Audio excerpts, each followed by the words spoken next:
que tenham a coragem necessária para fazer a devida justiça. Brasília, 15 de outubro de 2015. Decisão da presidência. Hélio Ferreira Bicudo, Miguel Reale Júnior e Janaína Conceição Pascoal ofereceram nova denúncia contra a presidente da República, Dilma Havana Rousseff, atribuindo-lhe a prática de crime de responsabilidade. A petição também está subscrita pelo advogado Flávio Henrique Costa Pereira e há concordância de alguns movimentos sociais, como o Movimento Brasil Livre, Vem Pra Rua e movimentos contra a corrupção. Nesta nova acusação, formula os denunciantes inicialmente pedido de desistência em relação à denúncia anterior já homologada, justificando esse novo pedido o argumento de que os fatos que se sucederam após aquela oportunidade exigem nova denúncia para que se possa consolidar com ainda mais clareza os crimes praticados por Dilma Rousseff, com destaque para a rejeição das contas do governo pelo Tribunal de Contas da União, bem como a constatação de que as pedaladas invadiram o segundo mandato, caracterizando inafastável continuidade delitiva. Afirmam os denunciantes, inicialmente, que o Brasil enfrenta uma profunda crise e que, ao contrário do que divulga o governo comandado pela denunciada, não é uma crise exclusivamente econômica, mas também política e, sobretudo, moral. Asseveram que, ao contrário do que tem defendido o governo federal, essa crise não é nem se tornará institucional, sendo o Brasil atualmente um país de instituições consolidadas que continuarão funcionando apesar da situação e fatalmente exercerão papel extremamente relevante para que sejam desvendados os crimes cometidos no coração do poder. Neste contexto, os denunciantes situam a acusação rememorando a decisão do Tribunal Superior Eleitoral, que, tendo apurado a existência de inúmeras fraudes na prestação de contas da campanha da denunciada à reeleição, pela primeira vez decidiu receber e reabrir o julgamento sobre as contas de campanha de presidente da República. Os denunciantes também fazem referência à representação criminal dirigida à Procuradoria-Geral da República, tendo como base a decisão do Tribunal de Contas da União. Essa notícia criminis, segundo os denunciantes, demonstra que a presidente deixou de contabilizar empréstimos tomados de instituições financeiras públicas, Caixa Econômica Federal e Banco do Brasil, contrariando a um só tempo a proibição de fazer referidos empréstimos e o dever de transparência quanto à situação financeira do país. Dizem que houve uma maquiagem deliberadamente orientada a passar para a nação e também aos investidores internacionais a sensação de que o Brasil estaria economicamente saudável e, portanto, teria condições de manter os programas em favor das classes mais favoráveis, a ponto que a presidente incorrerá em tese nos crimes capitulados nos artigos 299, 359-A, 359-C do Código Penal. Continuando, os denunciantes abordam o caso de corrupção na Petrobras, que se tornou público em primeiro lugar pela revelação da compra da refinaria de Pasadena, cujo negócio poderia e deveria ter sido evitado. Lembro que as perdas estimadas nessa operação foram superiores a 700 milhões de reais e que a denunciada à época era a presidente do Conselho de Administração da Petrobras. Mas, após o início das investigações do caso pela Polícia Federal, descobriu-se que o negócio da refinaria em Pasadena e seu resultado negativo para a estatal não eram sequer a metade dos problemas relacionados com a corrupção que assola a Petrobras. Citam os depoimentos de 2 colaboradores da Justiça, Paulo Roberto Costa, segundo os denunciantes, muito próximo pessoalmente da denunciada, tendo sido, inclusive, convidado para o casamento da sua filha, cuja cerimônia foi bastante reservada, e Alberto Seff, que expuseram ao país o real objetivo das obras e realizações da Petrobras nos últimos anos, abastecer ilicitamente os cofres do Partido dos Trabalhadores PT e de outros pertencentes à base aliada. Mais grave, a denunciada, segundo o depoimento de Youssef, tinha conhecimento dos malfeitos praticados por agentes públicos e políticos na Petrobras e com eles era conivente, já que em nenhum momento adotou ou determinou as providências necessárias para evitar e investigar os atos de corrupção. Ressalta os denunciantes que a denunciada, após a deflagração da operação chamada Lava Jato e revelados alguns dos descalabros praticados na Petrobras, defendeu publicamente a conduta de alguns envolvidos, como a ex-presidente da companhia, Graça Fortes. Aliás, a denunciada, segundo os denunciantes, insistia sempre na estapafúrdia tese de que as denúncias seriam uma espécie de golpe. Destaca os denunciantes que a relação da denunciada com o ex-presidente Lula é muito próxima, a ponto de ambos, em diversas oportunidades, terem registrado ser uma parceria indissociável. Nesse contexto, não haveria como a denunciada ignorar o suposto tráfico de influência cometido por Lula em favor da construtora Odebrecht, sendo tal conduta leniente caracterizadora de crime de responsabilidade. Outro escândalo atualmente em apuração apontado pelos denunciantes como sendo de responsabilidade da denunciada é o dos empréstimos sempre em operações sigilosas concedido pelo Banco Nacional de Desenvolvimento Econômico e Social, BNDES, a outros países para a realização de obras por empreiteiras brasileiras, as mesmas envolvidas nos escândalos Petrobras, operações sempre precedidas na intermediação do ex-presidente da República, Lula. Por fim, cito o envolvimento da ex-assessora de confiança da denunciada Elinice Guerra no caso de corrupção investigado na Operação Zelotes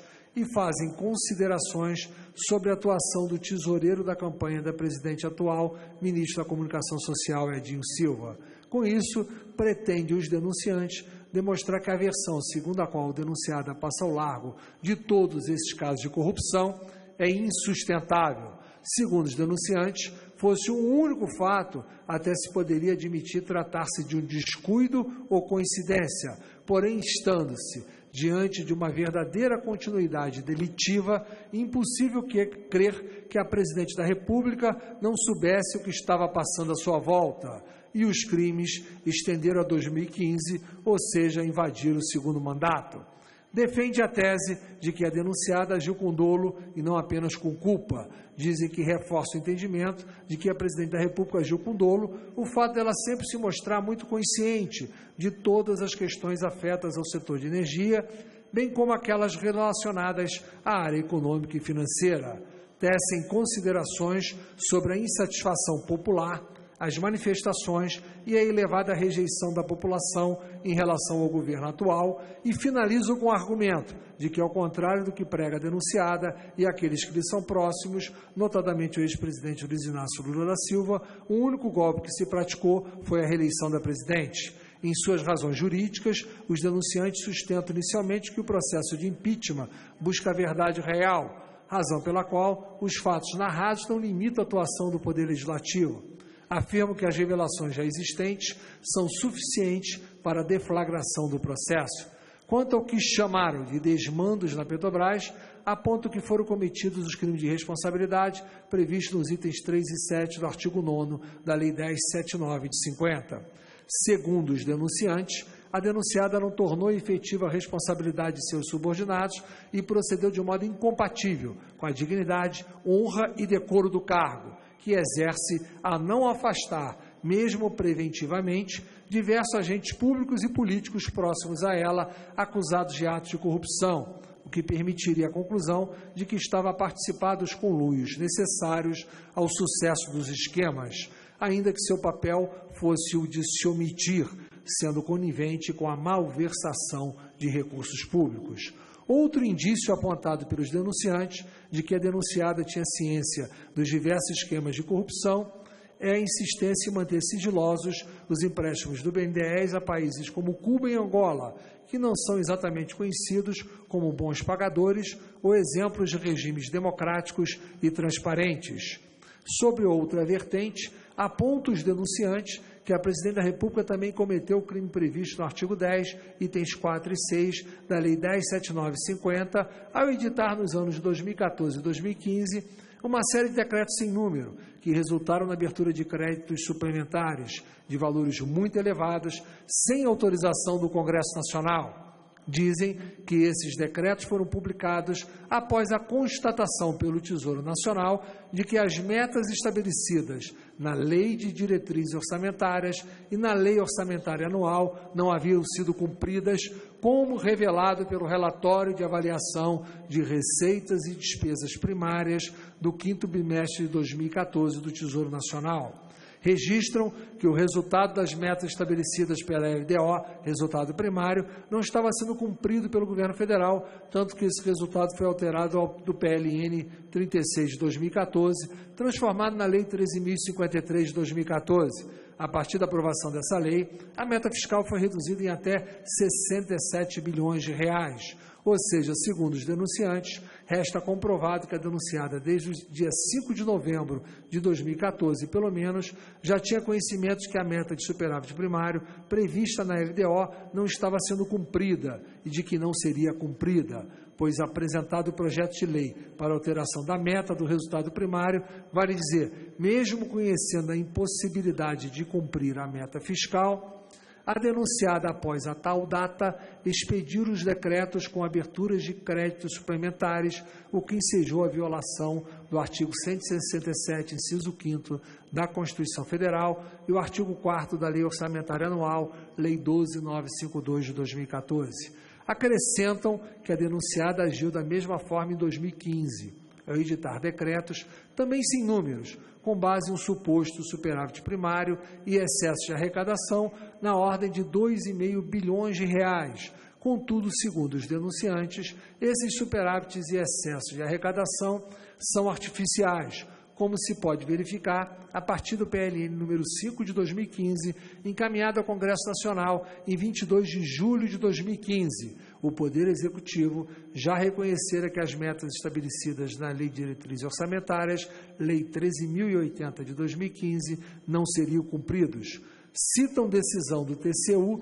que teria reconhecido essa prática como ilegal, e finalizam seu raciocínio dizendo que a mensagem do Poder Executivo confirma que a frustração nas expectativas de arrecadação e o aumento de despesas impediram o cumprimento das metas e a denunciada criou e continua criando despesas suplementares, enquanto as metas vigentes estão comprovadamente desatendidas, o que infringe os artigos 167, inciso 5º da Constituição Federal, artigo 4º da LOA 2015 e artigo 9º da Lei Complementar 101 de 2000. Ainda argumentam os denunciantes que a contabilidade da União não espelha a realidade das contas públicas,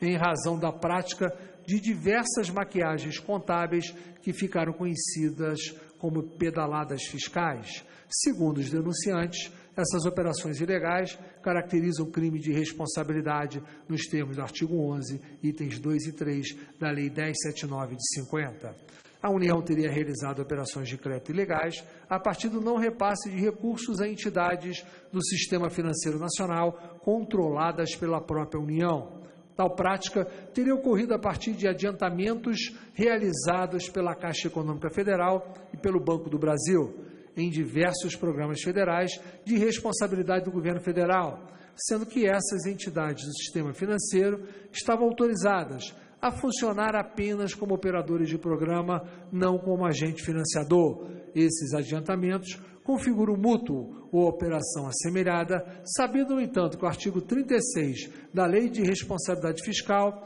proíbe a realização de operação de crédito entre uma instituição financeira estatal e o ente da federação que a controla na qualidade de beneficiário do empréstimo. Dizem que essa prática foi considerada ilegal pelo TCU quando da rejeição das contas do governo no ano de 2014, mas que essa prática voltou a ser usada no ano de 2015, como se vê das demonstrações contábeis do Banco do Brasil no primeiro semestre de 2015, especialmente quanto ao Plano Safra. Ainda no ponto, defendem os denunciantes que a denunciada teria cometido o crime de responsabilidade contra a lei orçamentária nesse episódio das pedaladas fiscais, diante do disposto artigo 85, incisos 5º e 6º da Constituição Federal e artigos 4º, incisos 5º e 6º e 10º, 6, 7, 8 e 9 da Lei 10.079 de 50. Asseveram os denunciantes que a conduta da denunciada seria de natureza comissiva, pois se reunia diariamente com o secretário do Tesouro Nacional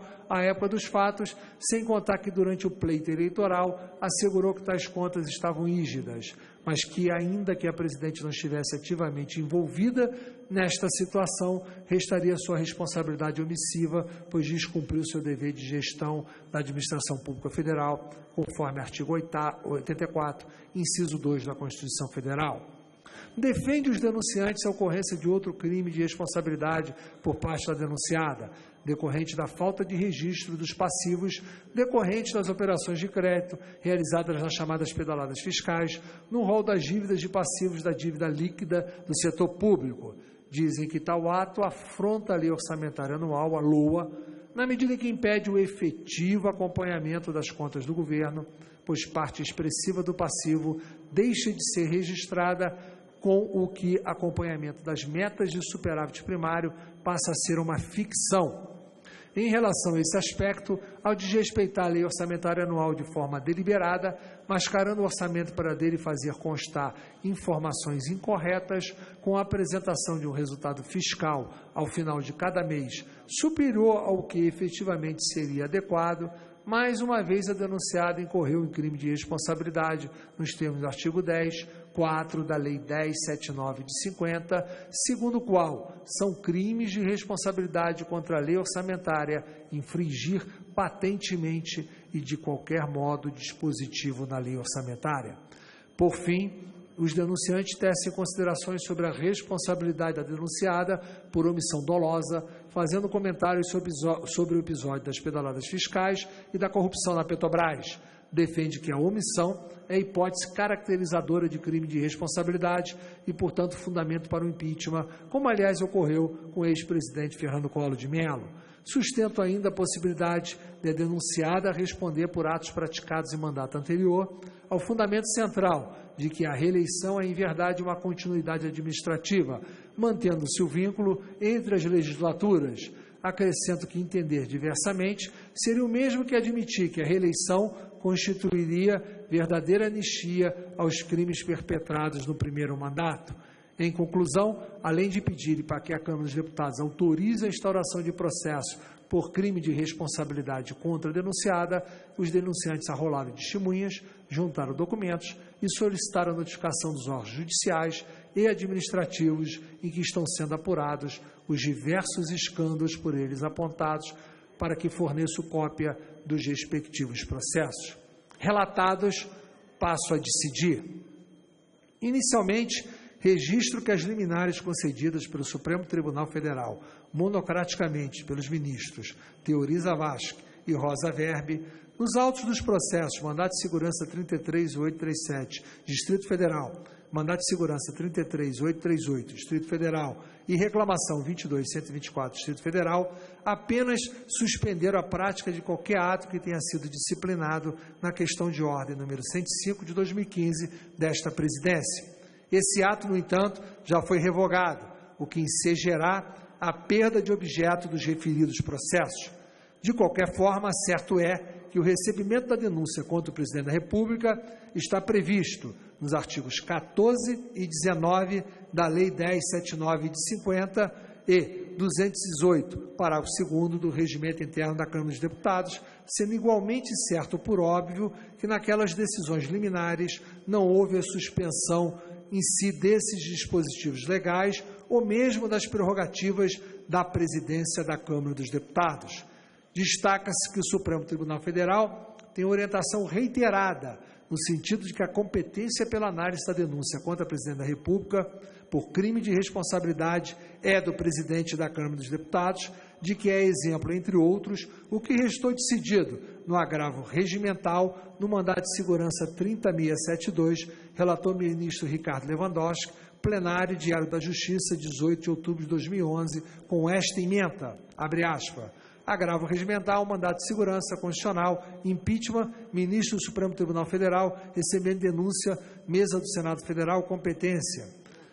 Inciso 1. Na linha da jurisprudência afirmada pelo plenário desta Corte, a competência do presidente da Câmara dos Deputados e da mesa do Senado Federal para recebimento ou não de denúncia no processo de impeachment não se restringe a uma admissão meramente burocrática, cabendo-lhes, inclusive, a faculdade de rejeitá-la de plano, acaso entendam ser patentemente inepta ou despida de justa causa. Inciso 2. Previsão que guarda consonância com as disposições previstas, tanto nos regimentos internos de ambas as casas legislativas, quanto na Lei 10.79 de 50, que define os crimes de responsabilidade e regula o respectivo processo de julgamento. Inciso 3, o direito a ser amparado pela via mandamental diz respeito à observância do regular processamento legal da denúncia. Inciso 4, questões referentes à sua conveniência ou seu mérito não compete ao Poder Judiciário, sob pena de substituir-se ao Legislativo na análise eminentemente política que envolvam essas controvérsias. Inciso 5º, agravo regimental desprovido. No mesmo sentido, o mandado de segurança 23885, relator ministro Carlos Veloso, plenário diário da Justiça 20 de setembro de 2002, com esta emenda, condicional impeachment, presidente da República, denúncia, Câmara dos Deputados, presidente da Câmara, competência. Inciso 1, impeachment do presidente da República, a apresentação da denúncia à Câmara dos Deputados, competência do presidente desta para o exame liminar da idoneidade da denúncia popular, que não se reduz à verificação das formalidades extrínsecas e da legitimidade de denunciantes e denunciados, mas se pode estender, pontinhos, à rejeição imediata da acusação patentemente inepta ou despida de justa causa, sujeitando-se ao controle do plenário da Casa mediante recurso. Número 20941, Distrito Federal, Sepúlveda pertence, Diário da Justiça, 31/8/92, inciso 2, mandado de segurança definido. É induvidosa, portanto, a competência do presidente da Câmara dos Deputados para determinar se as denúncias pela prática de crime de responsabilidade cumprem os requisitos legais, aí incluída a imputação da conduta tipificada pela Lei dos Crimes de Responsabilidade e a existência de indícios mínimos de autoria e materialidade. O momento político atual é notoriamente grave. Nunca na história da República houve tantos pedidos de impeachment contra a presidente da República. A economia não vai bem e a desconfiança em relação ao país já atravessou as fronteiras, sem contar o parecer do Tribunal de Contas da União, que, à unanimidade, recomenda a rejeição das contas do governo. Mesmo diante do cenário descrito, indubitável que o exame desta denúncia deve ser imparcial e objetivo, como ocorreu em todas as outras denúncias já despachadas por esta presidência. Com efeito, tenho defendido que, a despeito da crise moral, política e econômica que assola o Brasil, a gravidade institucional que representa o início de um processo por crime de responsabilidade demanda o apontamento de um ou mais fatos concretos, uma ou mais condutas específicas da Presidente da República que, ao menos em tese, configure um ou mais tipos penais previsto na Lei 1079 de 50. Não há dúvida de que todas as acusações formuladas pelos denunciantes são gravíssimas, mas, por outro lado, é igualmente certo também que muitas delas estão embasadas praticamente em ilações e suposições, especialmente quando os denunciantes falam da corrupção na Petrobras, dos empréstimos do BNDES e do suposto lobby do ex-presidente da República, Luiz Inácio Lula da Silva. Não se pode permitir a abertura de um processo tão grave como é o processo de impeachment, com base em mera suposição de que a Presidente da República tenha sido conivente com atos de corrupção. Quanto aos crimes eventualmente praticados pela denunciada contra a lei orçamentária, sobre os quais os denunciantes fazem remissão reiterada ao recente julgamento das contas de 2014 do governo pelo Tribunal de Contas da União, é de se notar que a decisão acerca da aprovação ou não dessas contas cabe exclusivamente ao Congresso Nacional, tendo a Corte de Contas apenas emitido parecer prévio a ser submetido ao crivo do Congresso Nacional, a quem cabe acolhê-lo ou rejeitá-lo. Além disso, os fatos e atos supostamente praticados pela denunciada em relação a essa questão são anteriores ao atual mandato. Assim, com todo o respeito às muitas opiniões em sentido contrário, considero inafastável a aplicação do parágrafo 4º do artigo 86 da Constituição Federal, o qual estabelece não ser possível a responsabilização da Presidente da República por atos anteriores ao mandato vigente. Deixei claro em decisões anteriores que não ignoro a existência de entendimento contrário, especialmente em razão de um dispositivo citado ser anterior à emenda constitucional que permitiu a reeleição para os cargos do Poder Executivo, porém não se pode simplesmente ignorar que o Constituinte reformador teve a oportunidade de revogar ou alterar o parágrafo 4º do artigo 86 e não o fez, restando mantida, portanto, a sua vigência. Sobre outra perspectiva, contudo, a denúncia merece admissão. Como anteriormente consignado, além dos requisitos formais estabelecidos na legislação, devidamente preenchidos na espécie, cabe ao presidente da Câmara dos Deputados, nessa fase de admissibilidade ou delibação da denúncia, verificar a presença dos requisitos materiais para o seu recebimento. Dentre esses requisitos materiais estão o apontamento de uma ou mais condutas da denunciada tipificada como crime de responsabilidade e a indicação da participação direta dela nos atos, em tese, praticada em desconformidade com as normas previstas na lei específica. Nesse particular, entendo que a denúncia oferecida atende aos requisitos mínimos necessários, eis que indicou ao menos 6 decretos assinados pela denunciada no exercício financeiro de 2015 em desacordo com a LDO e, portanto, sem autorização do Congresso Nacional. A edição desses decretos são não numerados, os quais supostamente abriram créditos suplementares em desacordo com a lei orçamentária, configura em abstrato os tipos penais previstos nos itens 4 e 6 do artigo 10 da Lei 10.79 de 50, cujas redações são as seguintes. Artigo 10. São crimes de responsabilidade contra a lei orçamentária. Item 4. Infringir patentemente, de qualquer modo, dispositivo da lei orçamentária. Item 6. Ordenar ou autorizar a abertura de crédito em desacordo com os limites estabelecidos pelo Senado Federal, sem fundamento na lei orçamentária ou na de crédito adicional, ou com inobservância de prescrição legal, incluído pela Lei 10.028 de 2000. Importante destacar que os 6 decretos apontados por quadro aposto na página 18 da denúncia foram assinados pela denunciada, o que significa dizer que há indícios suficientes da sua participação direta nessa conduta, que em tese importa em crime de responsabilidade. O eventual crime de responsabilidade, como sustentam os denunciantes,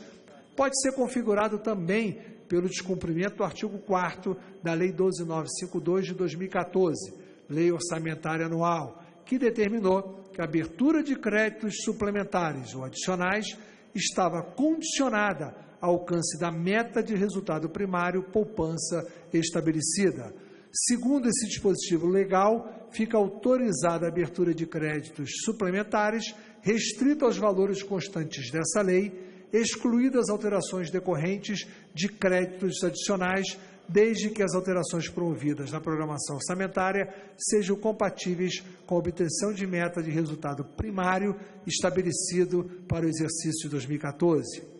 Também não ignoro ter o Poder Executivo enviado ao Congresso Nacional projeto de lei alterando a meta fiscal de 2015, PLN 5 de 2015. Porém, além de pendente de apreciação, mesmo se for aprovado, não altera a realidade dos fatos. Até o presente momento, o Poder Executivo, comandado pela denunciada, administrou o orçamento de 2015 como se a situação fosse superavitária, quando o déficit estimado pode chegar a 100 bilhões de reais. Em outras palavras, o PLN número 5 de 2015, ainda que aprovado, não retira a tipicidade hipotética da conduta da denunciada, nesse particular, já que os créditos orçamentários eram irregulares à época em que os 6 decretos não numerados apontados pelos denunciantes foram por ela assinados. São igualmente relevantes as demais questões que dizem respeito à lei orçamentária deste ano, especialmente a alegação da reiteração da prática das chamadas pedaladas fiscais, o que também, em tese, podem configurar crime de responsabilidade contra a lei orçamentária, artigo 85, inciso 6 da Constituição Federal. Por tudo isso, ciente da relevância de que esse ato significa, considero que a denúncia preenche os requisitos mínimos para seu recebimento. De fato, merece análise exauriente as alegações dos denunciantes quanto à abertura de crédito suplementar, mesmo diante do cenário econômico daquele momento, quando já era sabido que as metas estabelecidas na Lei de Diretrizes Orçamentárias, Lei 13.080 de 2015, não seriam cumpridas, o que pode ensejar o cometimento de crime de responsabilidade contra a lei orçamentária. E também merece melhor aprofundamento as razões que levaram o governo a adotar essa prática das chamadas pedaladas fiscais, também neste ano de 2015. Há, portanto, justa causa a justificar o recebimento desta denúncia e também há indícios de autoria, considerando a responsabilidade da Presidente da República pela lei orçamentária. A denunciada terá a oportunidade de se manifestar expressamente sobre todas as acusações, exercendo o direito constitucional à ampla defesa e ao contraditório. Não há dúvida que o recebimento da denúncia pode acarretar graves danos institucionais, mas é igualmente certo também que as instituições brasileiras são sólidas e estão preparadas para esse julgamento. É importante registrar que nesse juízo prévio de admissibilidade não se examina a procedência ou não da denúncia, mas sim a existência dos requisitos mínimos, formais, materiais e indícios de materialidade e autoria. Não há qualquer condenação prévia. Como dito, a denunciada, em observância aos princípios do contraditório e da ampla defesa, terá oportunidade para esclarecer e afastar as questões postas pelos denunciantes. Assim, receba a denúncia e determino sua leitura no expediente da sessão seguinte à publicação desta decisão, com consequente remessa à comissão especial a que alude os artigos 19 da Lei 10.79 de 50 e 218, parágrafo 2º do Regimento Interno da Câmara dos Deputados. Publique-se, Brasília, 2 de dezembro de 2015, presidente Eduardo Cunha.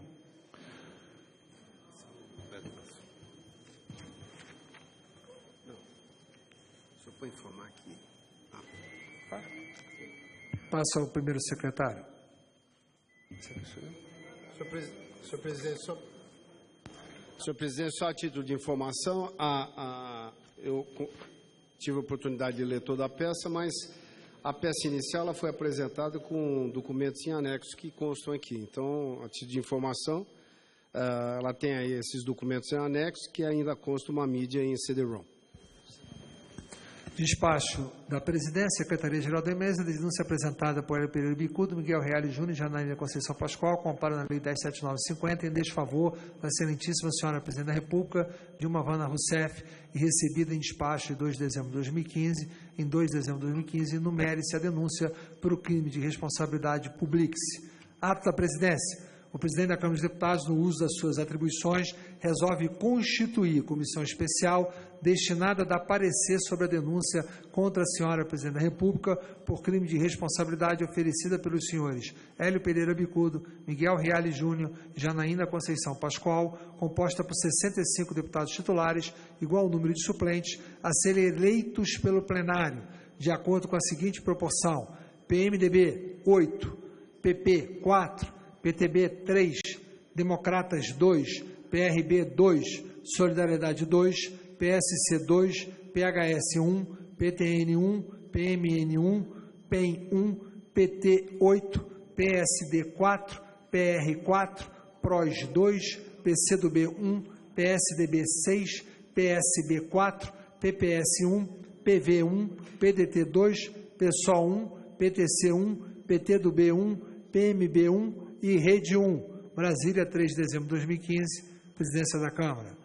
Nos termos do artigo 218, parágrafo 4 do Regimento Interno da Câmara dos Deputados, informa ao plenário o teor da mensagem que notifica a senhora Presidente da República para manifestar-se acerca da denúncia no prazo de 10 sessões, contados da eleição da comissão especial. Excelentíssima senhora Presidente da República, Dilma Vana Rousseff, foi oferecida à Câmara dos Deputados, no dia 21 de outubro de 2015, denúncia contra Vossa Excelência por crime de responsabilidade de autoria dos cidadãos Hélio Pereira Bicudo, Miguel Reale Júnior e Janaína Conceição Pascoal. Na sessão de 3 de dezembro, a denúncia foi lida no plenário desta Casa, juntamente com o despacho que lhe deu tramitação. A partir desta data, a Câmara dos Deputados examinará a matéria nos termos da sua competência constitucional. Em anexo, remeta a Vossa Excelência cópia da denúncia e dos documentos pertinentes publicados no Diário da Câmara dos Deputados. Pretendendo Vossa Excelência manifestar-se, poderá fazê-lo no prazo correspondente a 10 sessões, contadas após a eleição da comissão especial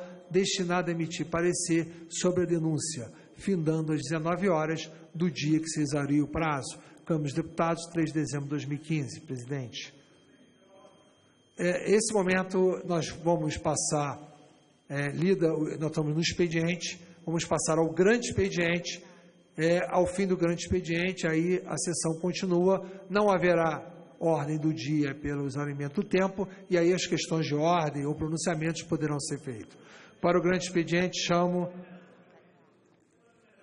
somente após o grande expediente. Deputado Elmar Nascimento, Democratas, Vossa Excelência tem 25 minutos para o pronunciamento de grande expediente.